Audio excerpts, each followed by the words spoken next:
Hey, DogTown Gymnastics, Natalie B and I are here. I'm going to talk to you about handstand work, an efficient handstand position movement. I wrote up on the board a little bit, geometry of gymnastics. We're going to talk about, like I said, handstand work, how to get organized in that position, how to get more efficient. We're going to talk about shoulder distance from your elbow to your fingertip, how to set up a infrastructure for you to work within to minimize variables while you're working on your handstand work. We've been talking about midline stability, how that's applicable all over the place in CrossFit, and definitely gymnastic movement. The most fundamental movement in gymnastics, though, is the handstand, as is maybe the squat to weightlifting. So we really want to break that down and take it apart. I did a video on handstand walking before. I think we're going to take 3 steps back. We're going to dial in that handstand position, show you how to get into that most optimal position vertically, and then sort of how to apply that midline stability, and then talk about moving through space on the floor and how to minimize your variables and really get into a consistent type of training for yourself that hopefully will have greater applications so you can move more efficiently in your workouts. Cool. So she's already, because of her gymnastic background, in a studly handstand position here. We've got hands out, just outside the shoulder girdle, okay? She's engaged in her shoulders, pushing up tall.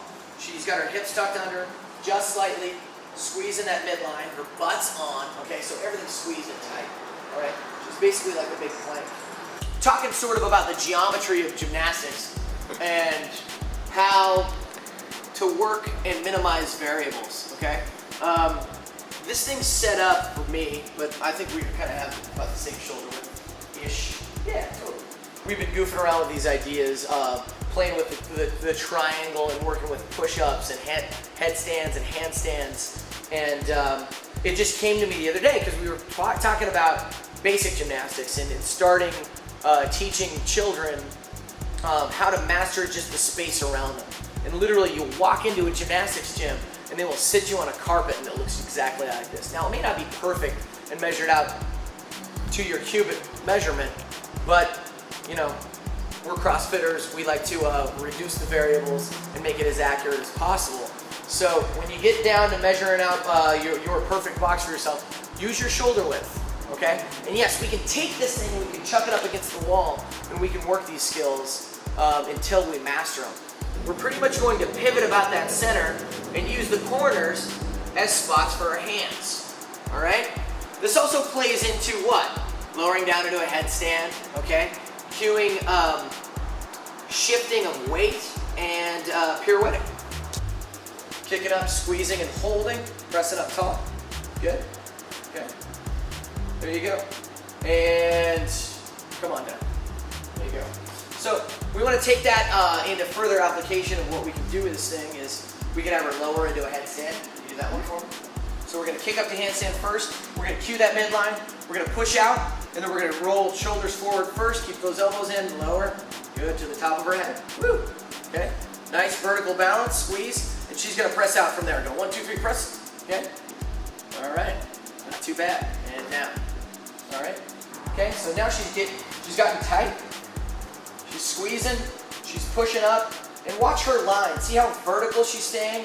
The weight is transferring over to one shoulder and then the other, and then go back to a hold handstand, squeeze and hold, maintain that midline, and step down. All right. What we're gonna do now is have her kick up into that handstand. We're gonna have her do a pirouette, okay? What she's gonna do is play on the outsides of the box.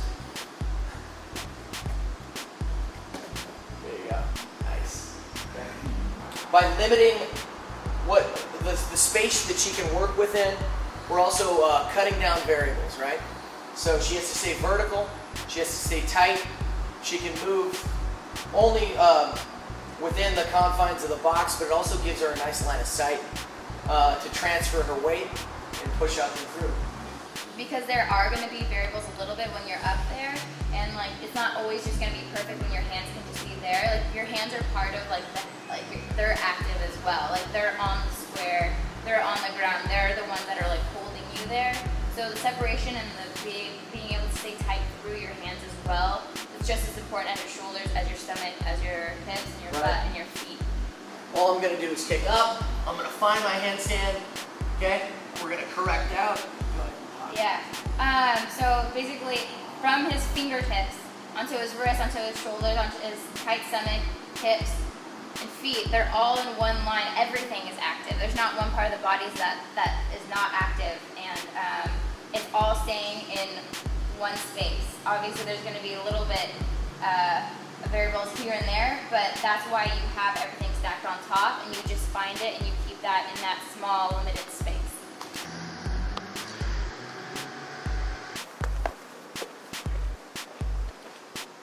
Alright, so this is showing you how a handstand position on the floor, you can applicate it to the wall. You can tell that everything is stacked on top of each other, his wrists, his shoulders, his hips, his feet. And if you can get a position like this, a solid position like this on the floor, you can do this on the wall or against the wall. You can do it freestanding. If you can find this position, he can feel that his shoulders are on top of his wrists, on top of his hips, on top of his feet. And so if you can find this on the ground and you can do like 5 sets of 10 seconds and just feel that position and that stack, you'll be able to find that stack on the wall on freestanding as well. It all started here with the hollow body and mastery of this position, opening the hip up and staying tight here. All right? Now if you have this position and you can do a hollow hold roll to your handstand position,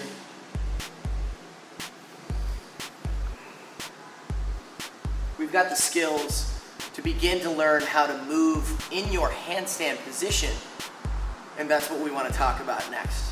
The body's still moving, but you're still staying in the same body handstand position that you need to stay in. You're changing it up a little bit, but that's about it.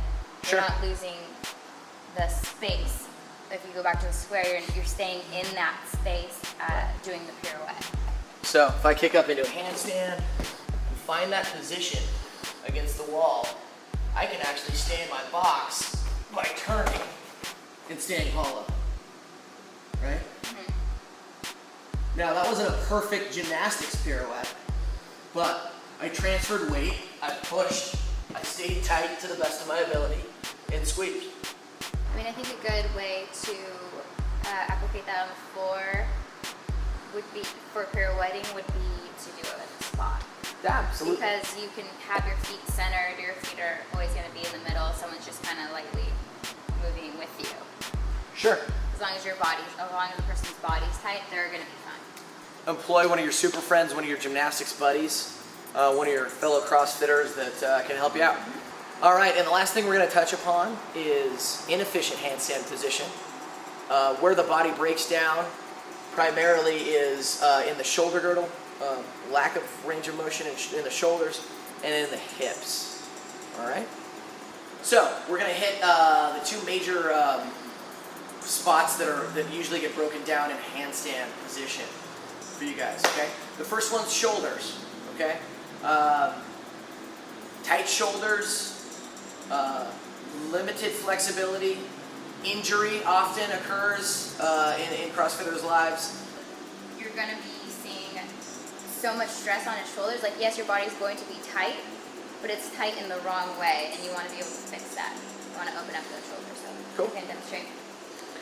So we're going to kick up, and we're going to be here. So a lot of times you'll see this. He's putting way too much.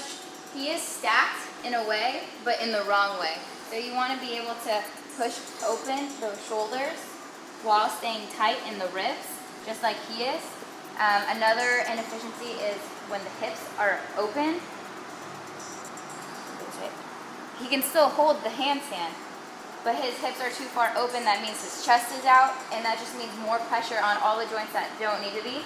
You need to be active in all your muscles, but they need to be stacked right on top of each other. Tight chest, hips open, shoulders open, and that's how you're going to be able to hold perfect handstand.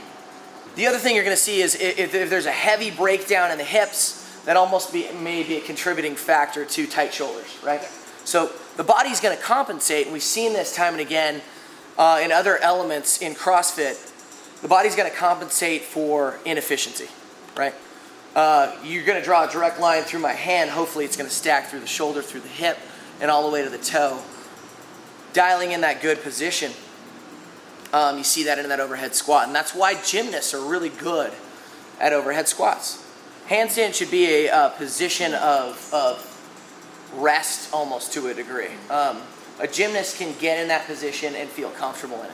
Often I see CrossFitters doing handstand push-ups and struggling through the movement from bottom to top to bottom, and it turns into just a nightmarish mess because it just puts a lot of nasty pressure on your shoulder, your elbows, your wrists, and if you can't get your body stacked because of limiting factors, you're gonna create more inefficiency as well. Cool? I think that's all we got right now. Yeah, that's good. Rock and roll. Thanks.